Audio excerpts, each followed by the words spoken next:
So Right. Sonali Khan of Breakthrough, thanks for giving me the time to meet you. And like we were discussing a little while ago, today's topic is harassment, sexual harassment Yeah. at the workplace. And we'll be very happy if you give us your personal take on this.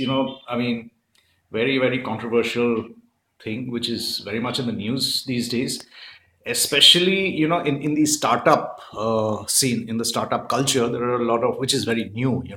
and, there are all these words being tossed around, valuation and, blah, blah, blah. It's a very new kind of emerging kind of workplace. And, there are a lot of contradictions at play out here. So, to start the discussion, okay, this is not something new. I mean, I remember hearing about these, stray cases, even 20 years back. I'm sure it went much beyond that. But in today's context, where does one draw the line?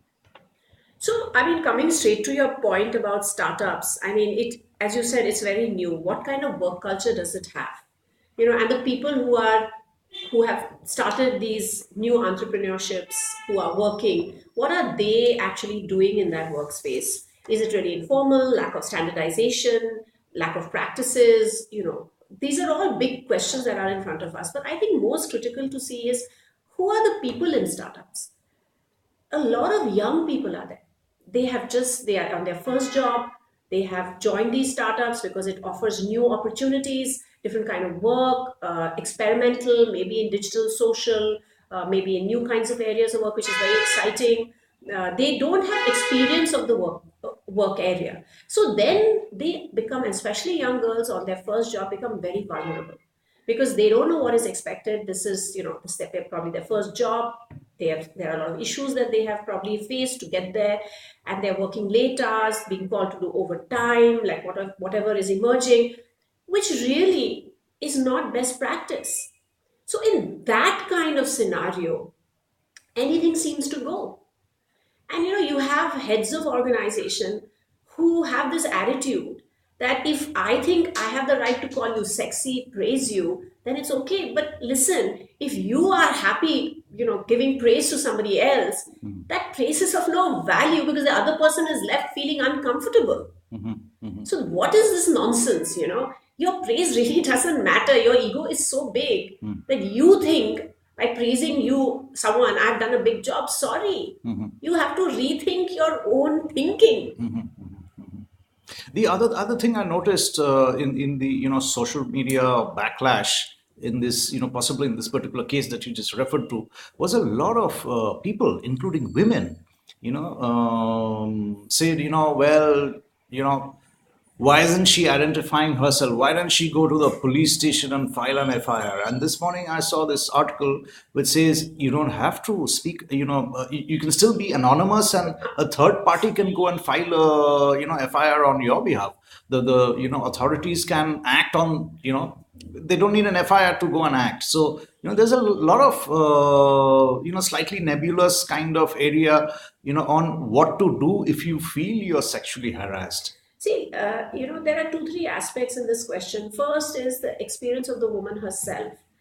I've spoken to several young women, and, I'm a woman myself, and there are also young men and boys that face sexual violence in the workplace. Let's not just invisibilize them. When they go through this trauma, it is so difficult to understand and explain, even to yourself, what is happening. Forget about to others. Then all the vulnerabilities of your parents, sometimes your friends don't give you the right advice. You feel hurt. You feel, anyway, the idea around sex and sexuality are so stigmatized that everything gets pushed under and under, and you're processing it. You're just trying to deal with it, so you don't speak up, right? So that is one aspect of what is happening therein. The second thing is that if anyone speaks up, look at what we all do. Yeah, instead of looking at the perpetrator, we start asking questions of the person who has complained. So I'm really not surprised this person went anonymous, because the kind of mud that is slung at the person, there is this the cases in the media, it's virtually like the juries in the media. So it becomes so difficult for that person to navigate that space. and it is sometimes so unfair and ruthless, and it's really, as you know, It toxic. is. It Yes, is. yes, yeah. So I'm not surprised this is happening. And then it's involving a sort of a startup head, someone who has a lot of power. So can you imagine the power difference here? And then, now they're saying 9 other women have spoken up in this particular case. And I think this is a huge challenge, that the silence speaks for itself. And there is so much fear. And what kind of work systems have we created where people are so scared to speak up?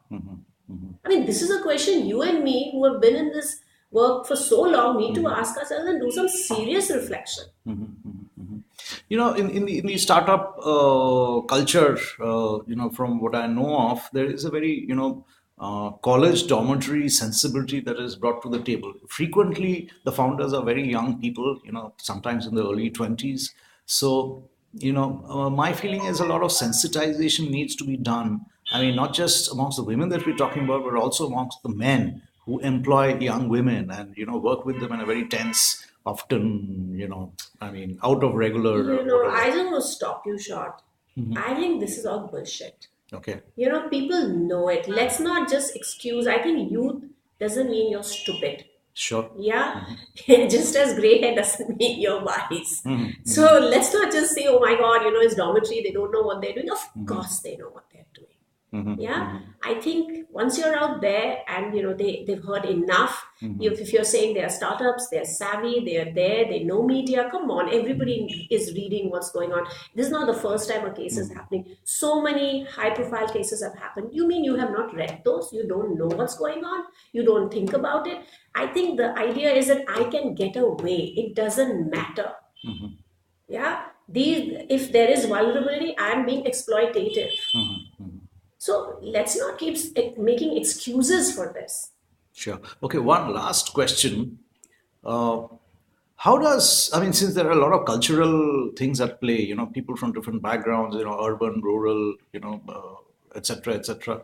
But is there a, template, a cheat sheet of sorts, which defines what is the line If a of girl accepted behavior? if a girl feels uncomfortable, she doesn't like it, I think that is the line. That's the line. That is the Okay. line. Okay. If I know if someone is looking at me wrongly, has fallen on me and saying, hey, it's an accident, but actually I just know what it is. That is the line. I don't need a law to define it. Right. The law is there to protect me, and if I complain, it needs to be there.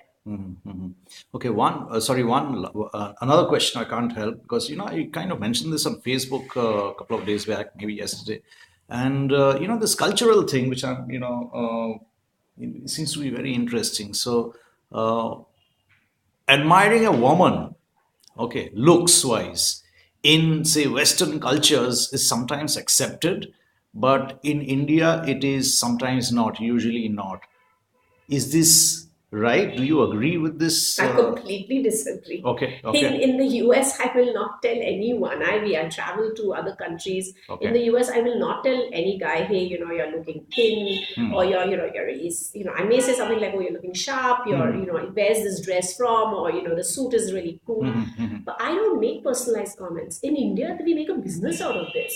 We think it's our birthright to make personalized comments on anyone we see. Give me an example. Like, for example, I mean, you're looking a little pulled down today. Oh, have you lost weight? The color doesn't suit you. Oh, you're looking very hot. Or we don't even think twice. I mean, there's this. We go overboard on making personal comments. So whoever said in India, we don't. In fact, somewhere we need to draw a line. Oh, that's very interesting. India, we do too, of course. What Yeah, you're saying is if very you think familiar. about it, we do.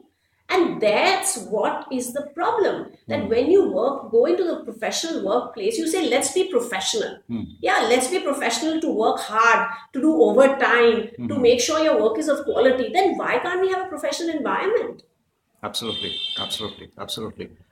And what's your experience in the West? Do people kind of are there very clearly defined areas, as in you don't just walk up to a stranger and Yeah, there's a lot of, I mean, at least at a level, there is an understanding of physical space.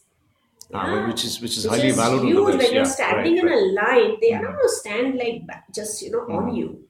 Here, there's no concept of physical space.